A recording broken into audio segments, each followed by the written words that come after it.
Ayun, hello guys! Habang naghihintay tayo dito sa car, pag-uusapan natin ano nga ba yung 14 things na ikakagulat mo kapag bago ka dito sa Canada. So, bayan nyo kasi importante yung number 13. So, number 1 on the list is the streets are quiet.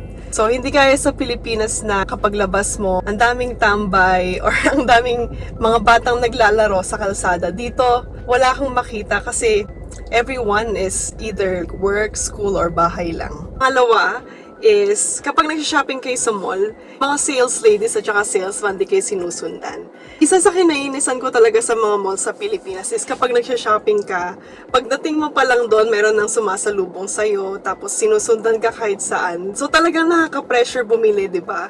Kasi parang, ano ba yan, di ako makapili, parang wala akong freedom na, alam mo yun, lagi silang may nire-recommend sa'yo. Una mong desisyon, hindi na matutupad kasi nga merong mas better na nire-recommend. So dito naman sa Canada, walang ganon. Babatiin ka nila, "Hi mom, how are you?" And sasabihin, "Is there anything I can do for you?" Ganyan. And then if you say no, lulubayan ka na nila.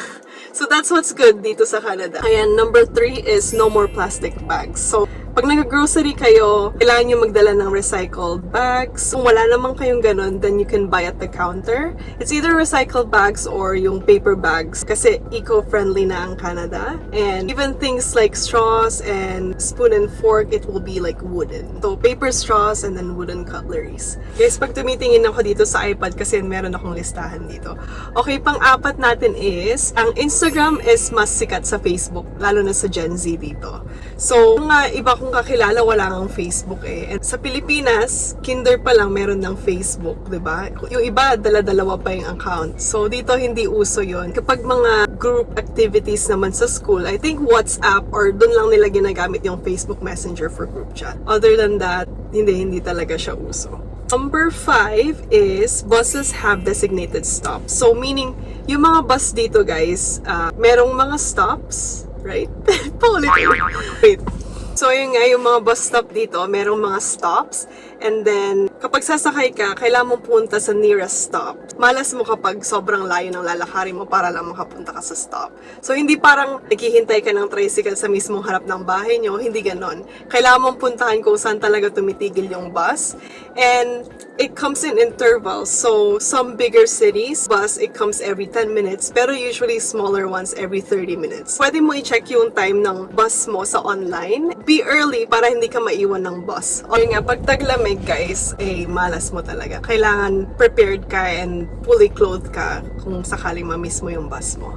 And then number 6 sa list natin, going off of number 5, driving is essential. Dito sa Canada talaga, almost everyone drives. Pwede ka nang kumuha ng lisensya mo at 16, and mapalalaki or mapababae, everyone drives. Maybe I shouldn't say everyone kasi meron din yung mga takot mag-drive or like mga bagong dating sa Canada, so mostly ang kaya pa lang nila is commute. So bakit nga ba sila nagdo-drive? Kasi guys, lahat ng puntahan mo dito, malalayo. So for example, grocery. Pag nag-grocery kasi ang mga tao dito, maramihan. So, para siyang supermarket, right? Hindi parang kantina, ganyan. Hindi ka pwedeng bumili ng konti-konti lang. Marami kang binibiling items, so syempre, kailangan mo isakay yung mga items na yun. Hirap naman kapag uuwi ka ng items gamit ang bus, right? It works for some people, pero long-term, cars are essential. Sa pang-rason is kapag winter, di ba? Iuwi mo yun, 3 bags, 4 na bags, tapos isasakay mo sa bus. So, sobrang hirap nun, kaya lahat is nagtatry matuto mag-drive. Okay, so number 7 is debit or credit ang main form of payment. So, meron pa rin mga taong gumagamit ng cash, pero usually, everyone has their card. Credit cards kasi let you earn points. Mareredeem mo yun at the end of the month or depende how often you use it. Pero yeah, cash, not really. Like, siguro pag bumibili ka sa mga Facebook Marketplace, then cash. Or like, if ayaw mo magbayad ng tax, cash. But mostly, cards tayo dito. So, number 8 is, tipping is almost mandatory. It's almost mandatory kasi meron yung iba na kapag hindi ka nag-tip, tatanungin talaga nila kung meron bang mali sa serbisyo. Na-experience ko na to one time. Huwag niyo akong gagayahin, pero konti lang yung tinip ko. 4 kami kumain. So, yung babae, sabi niya, "Is there anything wrong with the service?" Sabi ko, "Oh, sorry, wala ganyan." And then dinagdagan ko na lang. Kasi usually, yun yung ititip ko kapag mag-isa ako. So like, 4 kami. Same lang ang tinip ko if mag-isa ako. So parang, ay, kala nila something is wrong, ganun. So, to avoid those awkward situations, guys, mag-tip na lang kayo. And I think tipping starts at like 10%.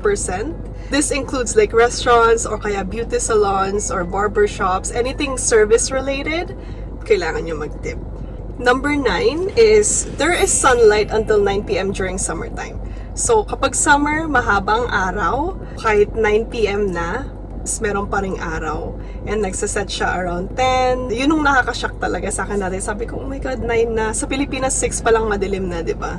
Number 10 is free ang education and healthcare dito. It's not like technically free kasi we pay it through our taxes, pero hindi mo mararamdaman kasi everyone pays their taxes, included every time you purchase something. That's why sa school, simula kindergarten, elementary and high school, free yun. And then kapag mag-decide ka mag-college or university, that's your responsibility.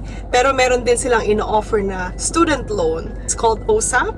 And it's basically study now, pay later. And pay later kapag meron ka ng work. So that's really good of Canada to do. Number 11, self-serve ang gas dito. So, walang gas boy. Ikaw mismo bababa ng car mo, ikaw magpe-fill, ikaw magbabayad. Very independent ang mga tao dito. Number 12, people clean after themselves. Example dito is, kapag nagpupunta ka sa mall, after mong kumain, ililigpit mo yung tray, pupunta mo sa designated spot. Pilipinas kasi after mong kumain, iiwan mo na lang doon kasi meron na mga cleaner na maglilinis, diba? Dito hindi. You will clean up after yourself, and then yung cleaner na lang is magpupunas na lang ng table, making sure everything's tidy for the next person. Number 13, itong pinaka biggest thing for us Filipinos, rice is not a staple in everyone's household. Hindi lahat ng tao may rice sa bahay nila. And I would say ang katumbas ng rice dito is bread. So everyone has bread in their house for sure. Sa mga restaurants dito, huwag nyo i-expect na may rice. Kasi diba sa Pilipinas, kahit pansitan, lomihan, there's always rice. Kahit hindi yun yung main focus nila, diba? Just so you know guys, kung may pupuntahan kayo, magbaong kayo ng rice nyo or something. Number 14, this is funny. People do not use umbrellas in summertime. So yung mga Canadians, diba, they don't care if it's hot, they actually wanna tan. Thank God I've never seen Filipinos using umbrellas kasi parang it's embarrassing if you do. Like, I think they only use it kapag umuulan. So I've never actually seen people here use umbrellas. Pilipinas, kapag summer, every street's punong-puno na umbrella.